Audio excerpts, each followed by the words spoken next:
So when you were giving your presentation in here earlier, Anthony, I had a text that I didn't see until after, so I'd like to start off with, you had your pictures of all of the stuff coming off the fields. What advice would you give to prevent that from happening? Oh, gee, that's easy. We have to follow those principles. Keep the ground covered, diversity, living root, limit tillage, and if you got cattle, use them to your advantage, or other livestock. Sheep can do it too. I should talk about that too. That's the easy answer. Go ahead. You want the mic? If you're no-till and your soil still blows, with your soybean ground, what does that tell you? Get too many soybeans. Got too low residue crop, yeah. Mm-hmm. Anybody got any questions of the panelists?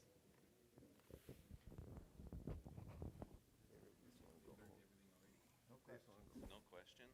Everybody got everything answered? This one's for you, You should just tell them we're going to have a question and answer session. So when trying to integrate cattle into cropland, this fall we had challenges with a really wet year in our area, and I wanted to delay and wait till frozen ground and whatnot, but just with feed resources we couldn't.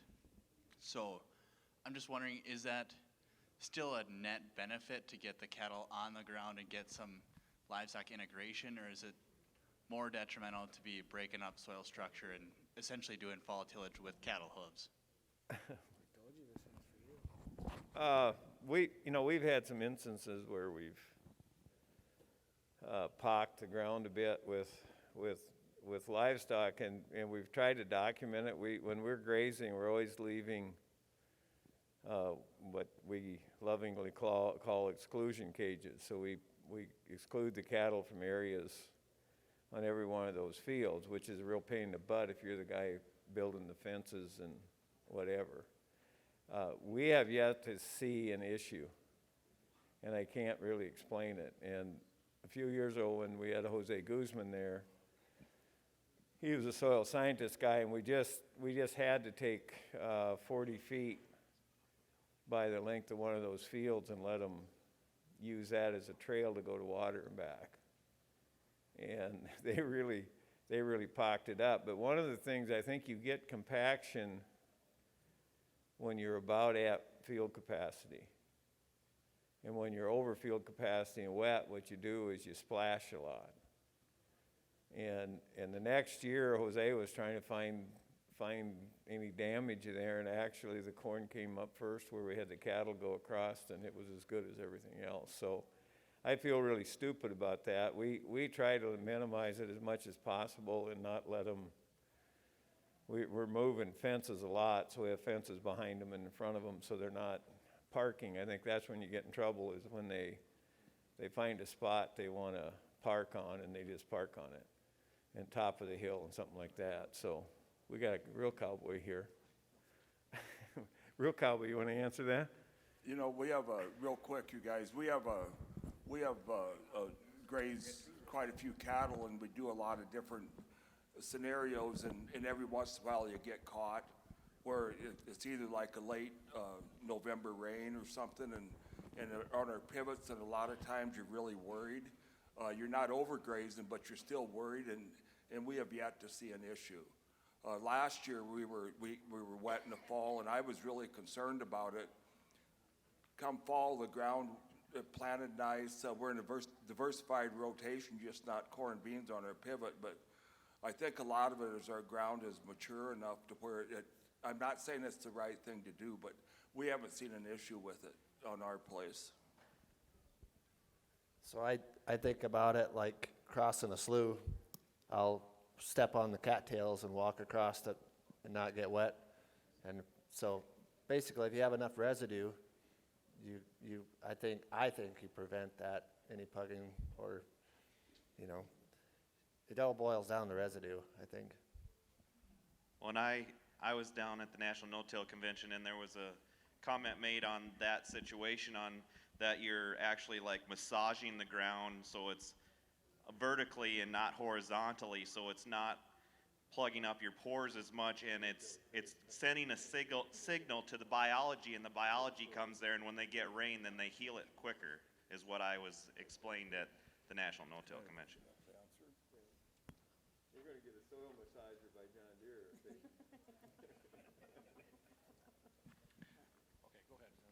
Some of these young producers coming out of college and coming back to farms, a lot of them, myself included, have usually a specialty on the livestock side of things or the crop side of things. What would you recommend to some of these young producers as far as maybe trying to find a mentor to learn some of the things that they don't understand? Come to an event like this, There's a, networking, meet up with the people here. That's 100%. This is where it happens. this is where the Mentor app plug comes in. So we've got the Mentor app with that, but you can, I don't know, there's so many YouTube things anymore.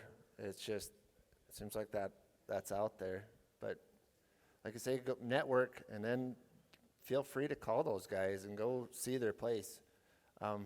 When I changed, I drove around and looked at people's places to see how the heck they do it, and you'll pick up a lot. And out on the table there's the Building Connections pamphlet that has a lot of mentors and people that are volunteered to share their knowledge. You know, in the last resort, pick up cards out there, Cindy's and Austin's and Jim, and you're talking to Jim right now. Jim. So you're talking to Jim right now, but get their business cards and give them a call, and they'll hook you up with somebody. So, okay, Jim, is just like school. You got to pay attention.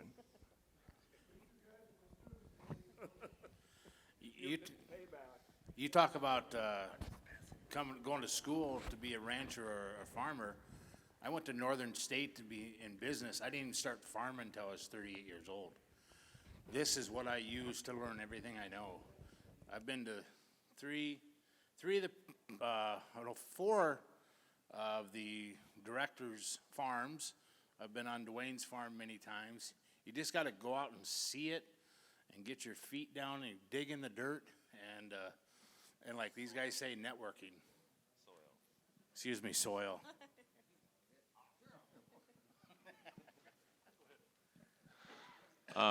Do you guys hear about challenging tax authorities for, there's a lot of infrastructure that goes in to manage our water. I moved from the Fargo-Moorhead area, and they're working on a $300 million plus flood diversion project that I think has a lot to do with the farming practices on the surrounding land. Have you heard of anybody successfully challenging local tax authorities about who should share most of that burden based on their farming practices and how water is able to infiltrate differently on land that's no-till versus conventional?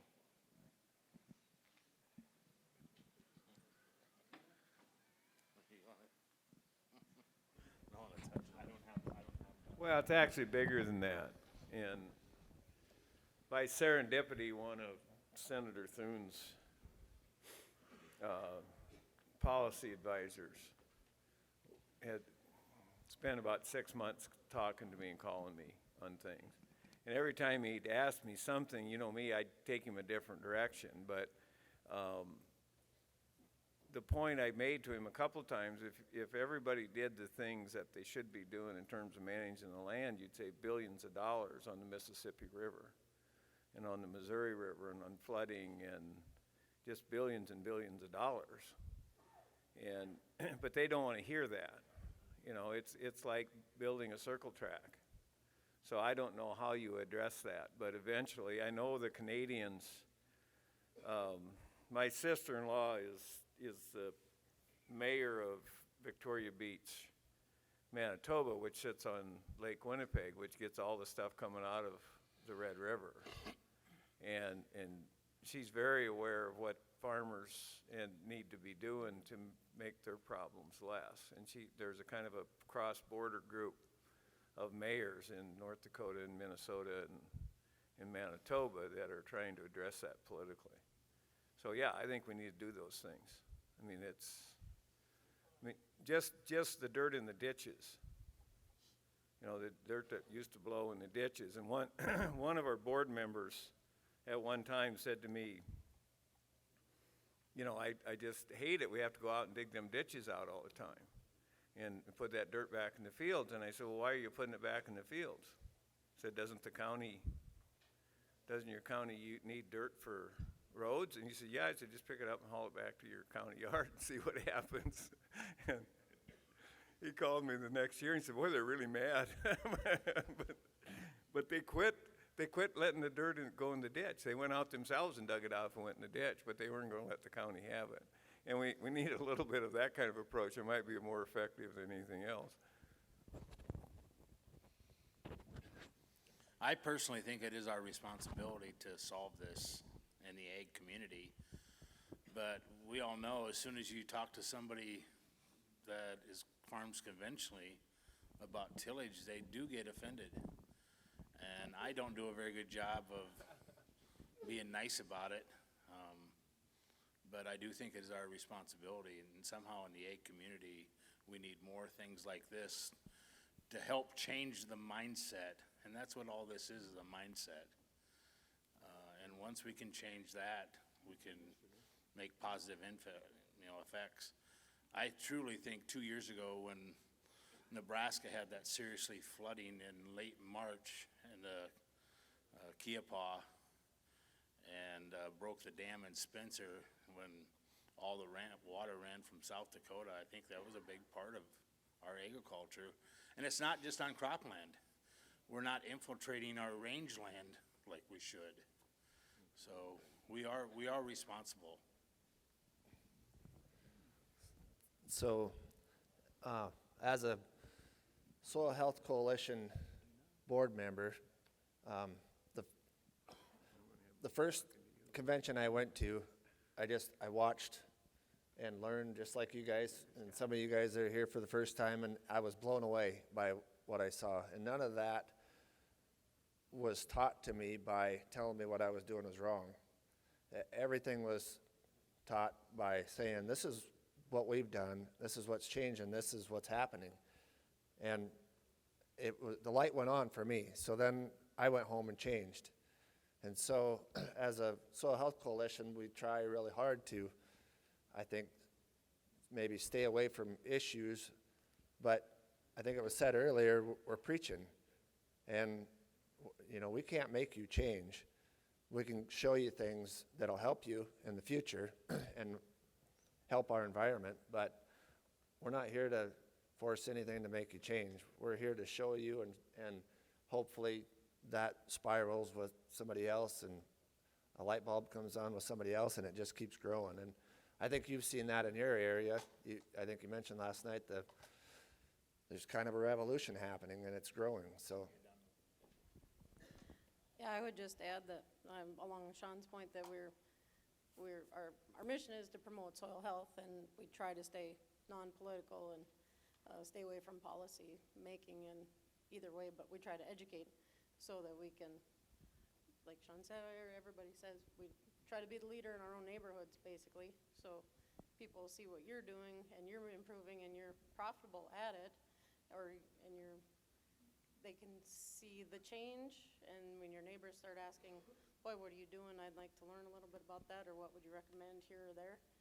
That's when if we get a few people in each county, to make that kind of ripple effect, that will improve the soil will help solve a lot of those other cycle issues that we're faced with, the water cycle, nutrient cycle, all those. and it makes lasting change that way. If you change your mind, it lasts. If we change a law, it's going to get changed again. And this is moving faster, right? 15 years ago, we wouldn't have had this many people in a room, right? It was the early adopters and the innovators that were here and talking to each other. Now we've got even urban our urban cousins are helping, right? They're starting to, get behind movements, and as long as they get behind the right movement, I think we're going to grow faster and faster every year. And I just think we're taking off right now, and we're gonna get there a lot faster than we would have, than we were moving 15 years ago, for sure. I just had a question about the livestock integration. I'm over here. I was wondering, is there any noticeable difference, or aware of any studies done on integration during the growing season versus the dormant season? I'm thinking specifically of, is there an advantage to grazing a in-season cover crop, say in August, versus corn stalks in January? I work with a grain farmer quite a bit, so I get to go out and graze land with cover crops or with swath grazing, and one of the big risks I have, the biggest concern, is when I'm out there if it gets really wet, and we can punch it out and damage it. So I have to have somewhere else to go if I'm out on that land. And it depends on your environment is how much risk you have. If you get 5 inches of rainfall in a growing season, right? Yeah, pretty good chance you can go out there and not do too much damage. But if you're in a 30-inch rainfall area, boy, you better make sure you have somewhere else to go with those cattle. If that's the case, then I would say let's graze it in the wintertime, right? Until we heal that land and get it, more root systems and more solid, or a better, it can handle that impact better. But until then, yeah, I'd probably say do it in the wintertime.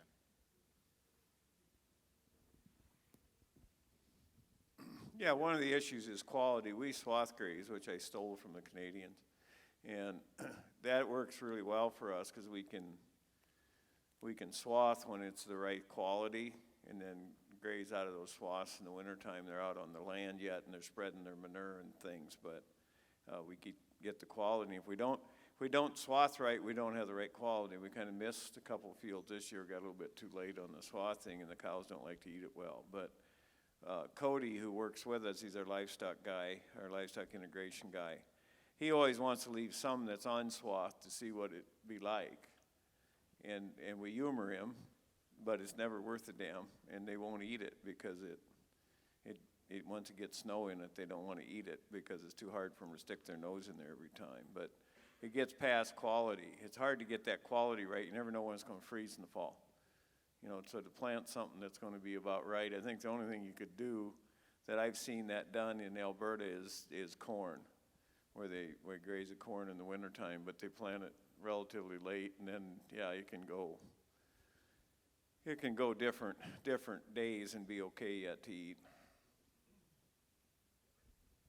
That answer your question?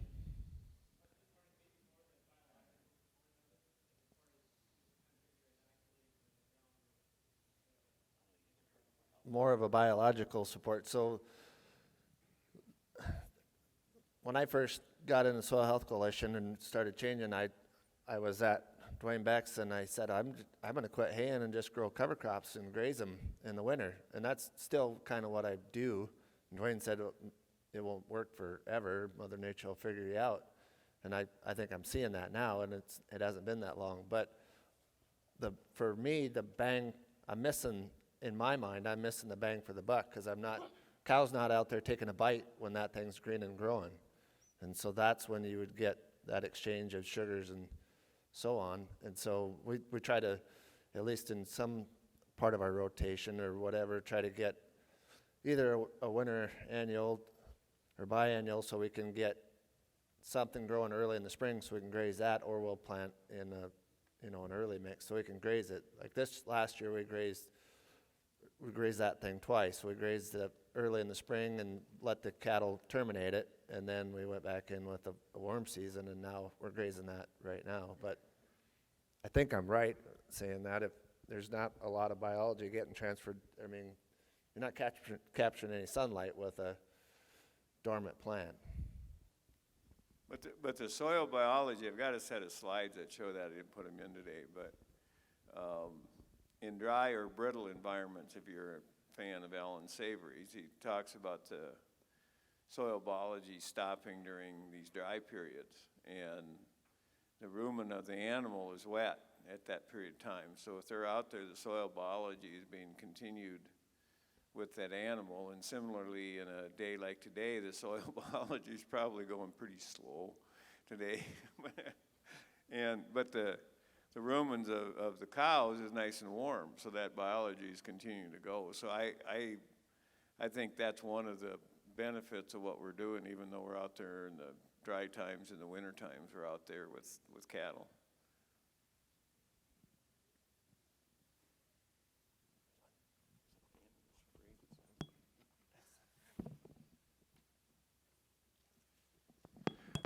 First off, I just want to thank the board and everybody involved with this. This is such an incredible organization, and thank you for all you do and volunteer for.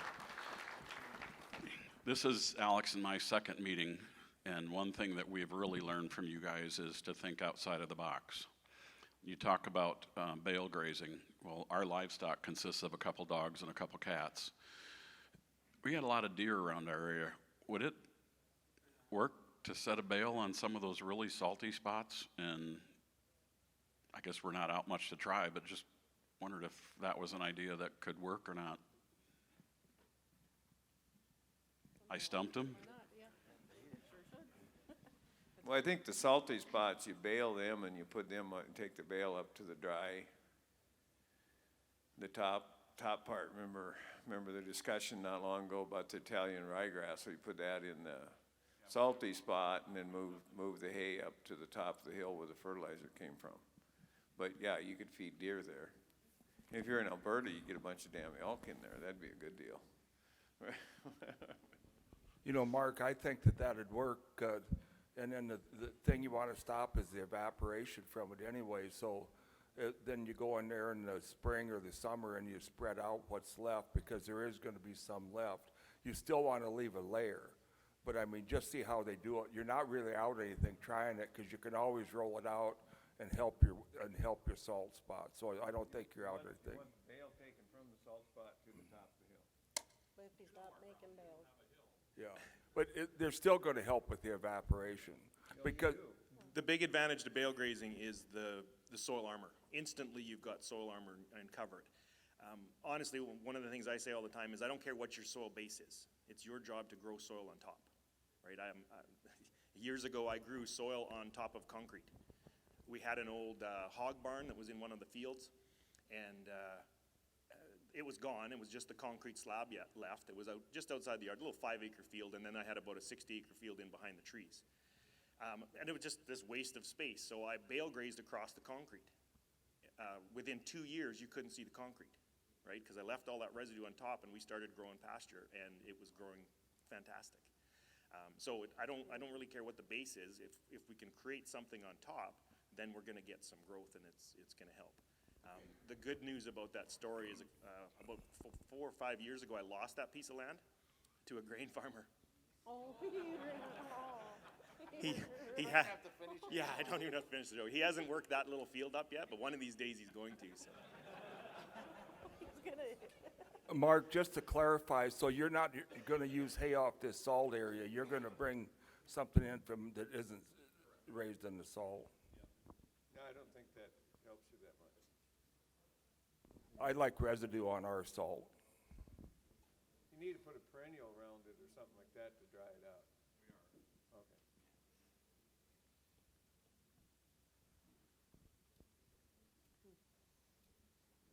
Okay. And the bales from that perennial need to go on your high spots, and you may not have a hill, but there's one there someplace. Get out with your GPS and go find it. It's out there somewhere. One last question. It's an old lake bottom. There was some talk about a winter broadleaf, I guess. Has there been any research with like a winter pea? I know there's been some Austrian winter peas used to no success up here, but there's some wild winter peas that are being developed. Has there been any research done on that as far as survivability? You know, a lot of times, sometimes you have trouble making it through the winter. If you want, so you want something that'll make it through the winter and be there next spring, or something to graze during the winter. We have pea production in central South Dakota in my area. Yellow peas is what we grow. Just thinking of something that could survive the winter instead of a spring yellow pea, instead of a winter pea. Austrian winter peas I realize won't work, but there's a couple new varieties, one being Wyo Winter and the other being Icicle, that they've been using in Montana and Wyoming. The trouble with winter peas, winter lentils, and whatever is getting them planted at exactly the right time. You want them so they're just about ready to come out of the ground when everything quits growing. And in our country, that's not very predictable. So we've not had a lot of success with either winter pea or winter lentils. I don't know if it's worth the effort, to be real honest with you, but peas are a good crop, so, especially this year, so whatever. I've grown the icicle peas one time. They got about this big and got kind of excited, but they weren't there the next spring, so. They were too big. You can't have them come out of the And I ground. probably didn't plant them deep enough. Well, whatever. Yeah. Too early. They should be deep, shouldn't they? Well, they should just be starting to come out of the ground or Yeah. about ready to come out of the ground when it freezes over, but when is that? Winter canola is the same issue. We've tried winter canola a whole bunch of times, and Do you think it'd be that way for winter camelina too? we've done winter camelina too. Does it make it? Are you getting a grant? No. Oh, okay. Then I wouldn't do it. Okay. There you go. I've had very good luck with hairy vetch.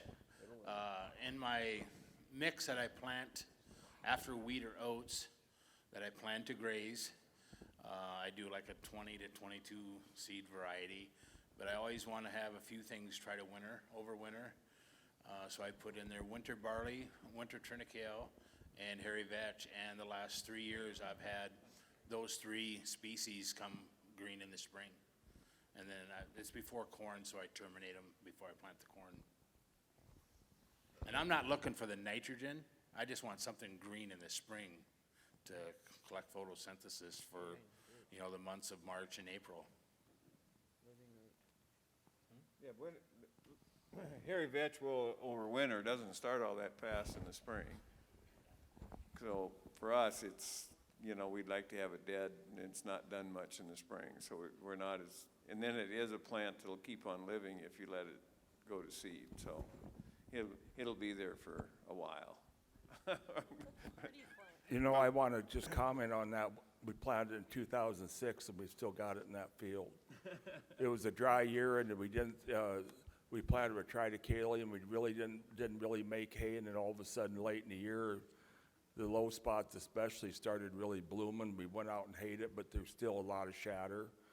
And everybody said, "Don't worry about hairy vetch. You could take it out of the old 2,4-D." In 2006 till now, we've had diversified rotations, and we've still got hairy vetch in that field. Is it enough to hurt? No. Is it kind of a friendly? But it's something that doesn't belong, and I just like to be able to control it. So with us, it was a little bit hard to control. You could do it this year, Danny, and then retire and let them worry about it. You guys recommend livestock integration on no-till acres, which we do, but if it takes off, like you mentioned, is there gonna come a point in time that there is enough livestock where there's not a lot of money in the livestock business now? Is it gonna eliminate any profit there?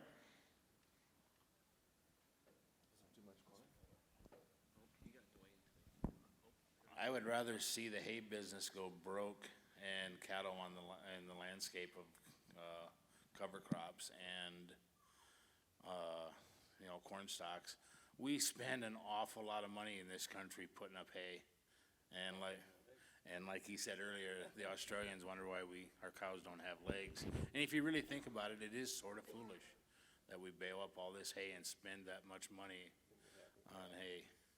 So I don't think it's going to come to that point, but if that happened, it wouldn't bother me. Enough of my income comes from cattle, it would bother me if I can't make any money on the cattle. But the thing, if you try to look out in the future a ways, fossil fuel is going to continue to get more and more and more expensive. And probably the regulation on concentrated animal feeding operations are not as stringent as they will be in the future. There'll be more impetus to start taking cattle back on the land and out of the feedlots. And the society itself don't really like cows in feedlots. And You don't feel the numbers would change that much, just their location? well, I mean, we have a lot of our cattle that go out of South Dakota someplace else to be fed, even though that doesn't make any sense. And we did a study on that, where we bought 3 potloads of cattle, took them to Brookings, mixed them, resorted them so they're randomized. 1 semi-load went to Kansas. 1 semi-load stayed in Brookings for feeding, and 1 semi-load, this is the great one, went halfway to Kansas and turned around and came back to Brookings, so it had the haul on them, right? And then they were fed in Brookings, and the best, most efficient cattle were the ones that were in Brookings. But for some reason, we keep wanting to send them to Kansas. But the first talk I ever gave in Pierre, I said that we shouldn't be selling 10,000 head of calves in Pierre that are going to go to Kansas, because they're feeding them with corn that's being grown with water from an aquifer that's going dry, using natural gas to pump the water that's fossil fuel that's going to go away. And we can grow the corn here fine without irrigation and without the fossil fuels to pump it. And the last thing in that is to get them out of the feedlot, and that's what we're working on, is trying to figure out how to mechanize feeding of them on the land, so you're not getting the labor in them. The reason we have feedlots is you can feed a lot of cattle with very little labor, and we've got to be able to do that on the land. There's some people already do that to a point. So you think it'll become a bigger operation? If you look at I've always just looked at the facts about what's going to happen with this price and that price relative to the other price. I showed you the one on fossil fuels and wheat, right? You can't make money in summer fallow winter wheat because you put too much fossil fuel in it now. And that, I think cattle are going to go on the land. I don't think we have a choice. Yeah, I'm just looking long range. If we don't have the unit loaders, the circle loaders like you're talking, so we're not exporting the grain, our income has to come from the livestock, like you say. And I agree, if we can move the cattle out of the feedlot to the farm, just so there's not a larger number of cattle is what I'm concerned about. Yeah, one of the discussion I had with Senator Thune's intern, because he finally got frustrated with me one day, and he said, well, railroads are good, right? And I said, well, it depends if you're a cattle guy or a grain guy, whether it's good or not. If you're a cattle guy, you don't like the railroad because it increases the price of your grain, because the shipping costs are less. So it makes a difference. And in Canada, just for him, we're doing that. In Canada, they have a thing called a crow rate. And what that is a cheap rate for shipping grain out of the Canadian prairies over the Crow's Nest Pass to the West Coast, because the federal government subsidized the building of the railroad. Well, what did that do? That discriminated against cattle feeders in Alberta. So then they would subsidize grain. When Ruth was a DA, in county agent we call him, a DA in Bow Island, she would pay guys, give them checks or whatever for the grain they bought, because they paid too much for the grain because they had the crow rate on the rail. See, and you think our government's goofy. That's a true story, isn't it? Yeah, see? But kind of part of the goal too is to move less carbon around, right? So like on the field, it should be mutually beneficial to the cow guys and the crop guys to bring the livestock onto the land. So I guess that's kind of the balance that we're striving to meet, I guess. That would be idealistic. So I think it's a good thing, and I think there's a bright future for the two industries to come together, to work together, and be positive outcomes for both ends.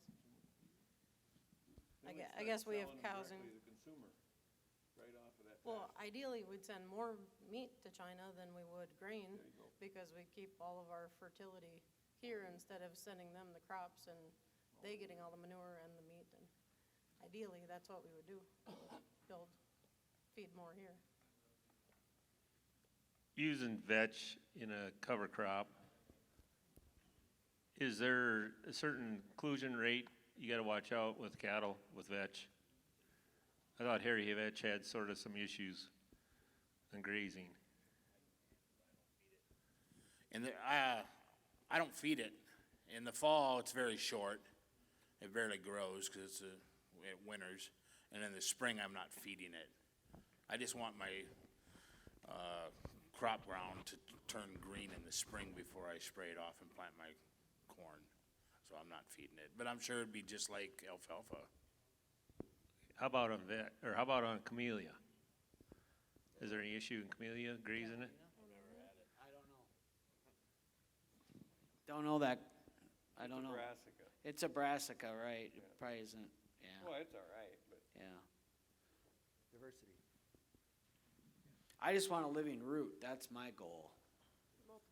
You know, a winter one that, a broadleaf that, you know, I can plant corn into. That's only my goal.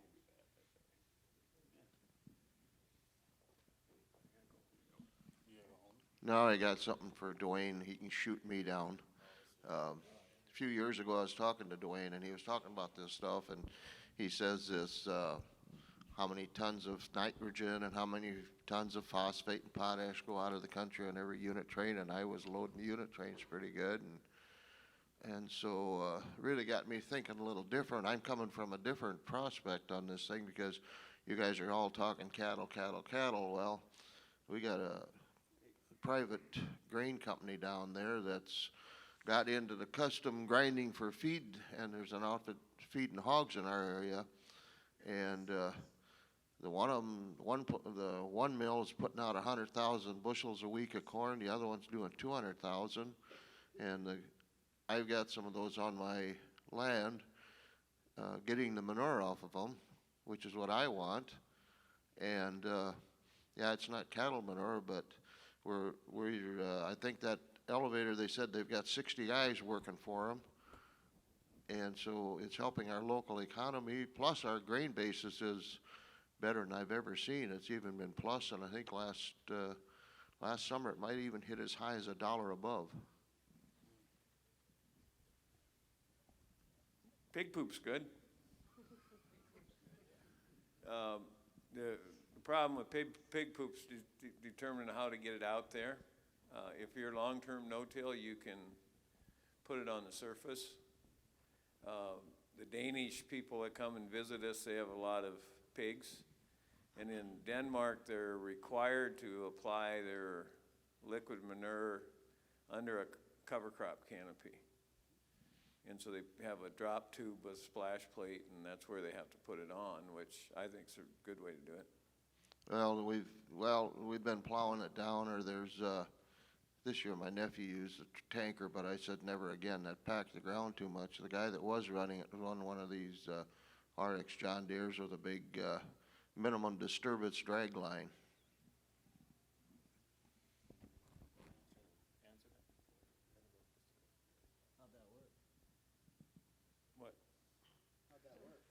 Yeah, how'd that work? And really, you didn't hardly, I mean, it stirred the residue a little on the top, but you really can't tell where they ran.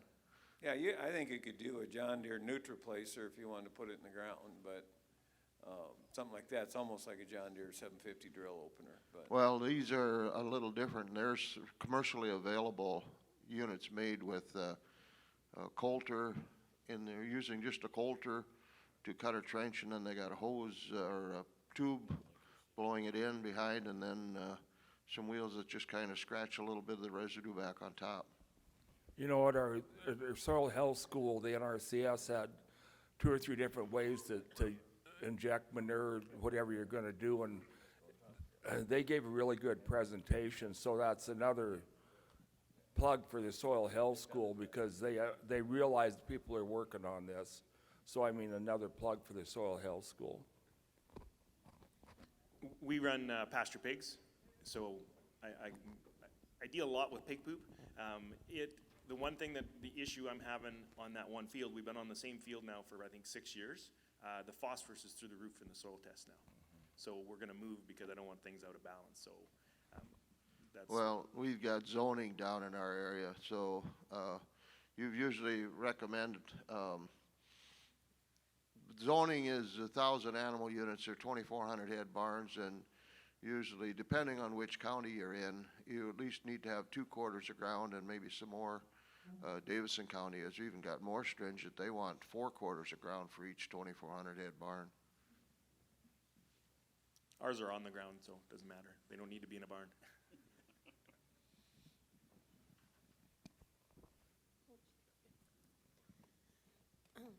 I was just kind of coming back to the policy deal just a little bit. I think the more we show people that it's profitable to improve your soil health, it not only benefits us, and the future, but it also will get the public off our backs or off a policy infringement that forces people to do things a certain way. So it's kind of one of those things, or if we do the right thing or try to improve things or keep things from getting worse or keeping our nutrients and soil on our own land, where we won't have to worry about those policy things coming into play.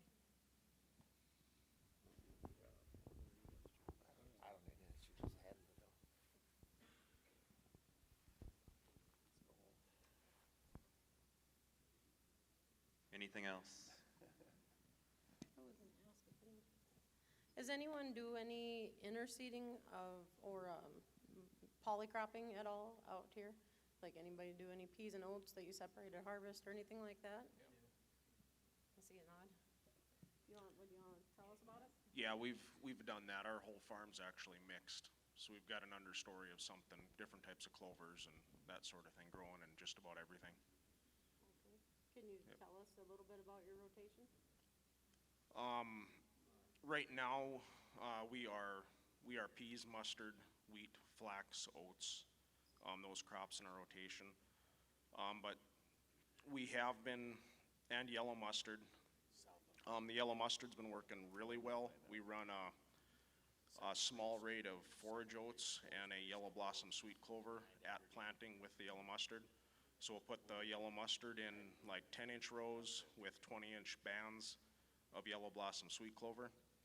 So then that doesn't break our green period during harvest. So we'll strip that crop off with a stripper head, harvest the yellow mustard as a cash crop with no seed cleaning, no separation. So we eliminated the seed cleaning operation, which does become pretty intense when you're separating 3 different crops. We do have some like that, but with this, we just close the top sieve of the combine up, kick the oats out the back of the combine. We end up with a small amount in the hopper, which we'll just sell it as is, run about 8% dockage or something like that. A little bit of the oats stays in, most of it goes out the back. Some volunteer mustard goes out the back. The sweet clover, we barely damage it with the stripper head. So that's green right behind the combine, still green, and we'll get a nice rain and we'll have a thick carpet of mustard and oats on the ground with like 2-foot tall sweet clover in the fall without doing a cover crop seeding or anything, just letting it be. And no chemical pass then? And there's no in-crop chemical pass, and there's no fertilizer either, so that one's been working really well. We have done a 3-way mix, yellow mustard, yellow peas, oats together, harvested all together, keeping all the seeds, but we are having some trouble with the peas keeping quality, because it seems like we'll always lose quality on one of those crops. So we'll end up with peas that are a little bit damaged, a little bit bleached mustard, and like possibly green oats. So they're not quite all timed quite correctly. So now we're doing more of like a crop sequencing. So we're gonna put in, like, our major crop is gonna be our primary seeding rate, and then we'll include our other crops at minor rates. So we'll just use those if they shell out or if we lose them. We're just using them for soil health benefits and the diversity, but taking a main cash crop. but that's worked pretty well. And then all the wheats run a lot of red clover, and the red clover has made it through herbicide passes. It's made it through Roundup, it's made it through 2,4-D. We're getting about 2 seasons now out of red clover on our farm. And that's done the same way. That's in a single seeding pass, run with 20-inch rows in between 10-inch row wheat. So that's worked pretty well also. Can't think of anything else there, but. Could you say your name and where are you from? Oh, I'm Kelly Lozensky, and I'm from central North Dakota. Just south of Minot. You know, my question, and it might not be down here we have in water hemp, like we're in central South Dakota water hemp, and there's some Palmer come in, and that's the main concern about growing that small seeded stuff. We used to grow it on our farm, and we quit because you have to guarantee that there's no noxious weeds in it.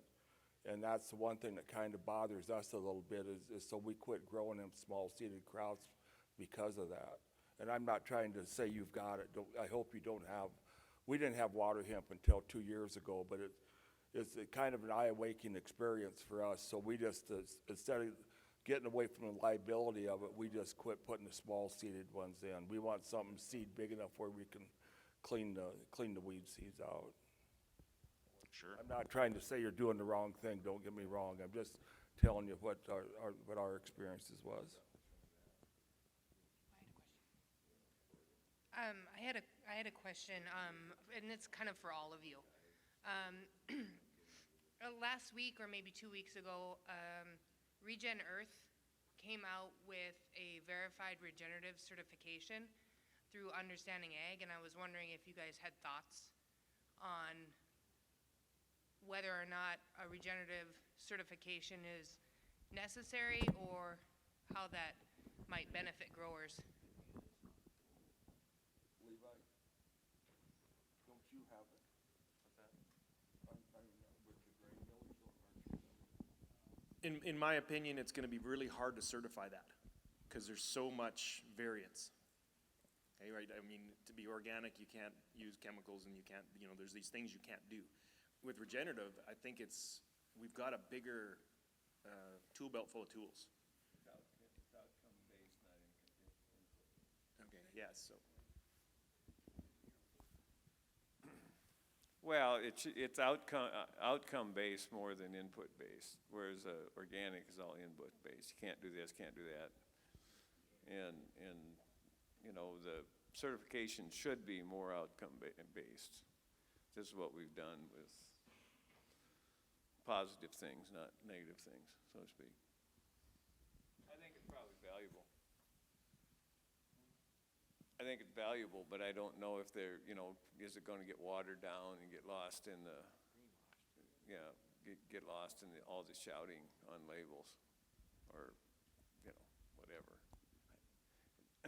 Levi does some things with, some certification things. A lot of those are input-based.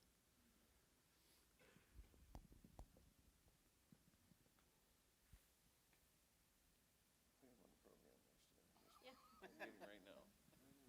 I think there's probably a lot of consumers out there that want to have that feel-good, warm, fuzzy feeling in their stomach knowing that their food was grown on soil it was taken care of. So I think that that's where a lot of that is coming from. And I think that's probably where the pressure is going to lead. I guess the program that Dwayne was talking about is through grain millers, their sustainability program I'm through, and I've gotten different markets through that. I was in a baby food market, and I've sold some Milo to dog food. We had oats for post. They were doing carbon footprints, and our fields that we grew on were negative carbon impact. So those are just some different markets that I've gained through the grain miller sustainability program. And then back to that a little bit, most farmers or all farmers want to do the right thing and protect their bottom line and do things that are financially responsible. And should be farming for the future, right? But, and I've been a huge protector and defender of farmers. I grew up one, but there is an awful lot of black snow in the dirt, in the ditches, you know? So I think there are farmers out there that are giving us a bad reputation. So maybe we do need to put some pressure on our neighbors that, all right, you're making us look bad, you know? So, and just something to think about.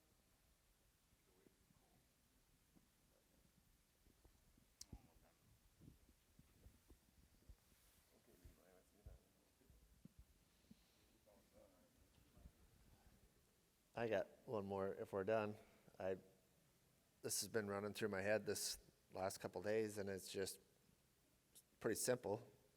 2 guys walked in the bar and third one ducked. So if it's not working, change. I like to make things simple.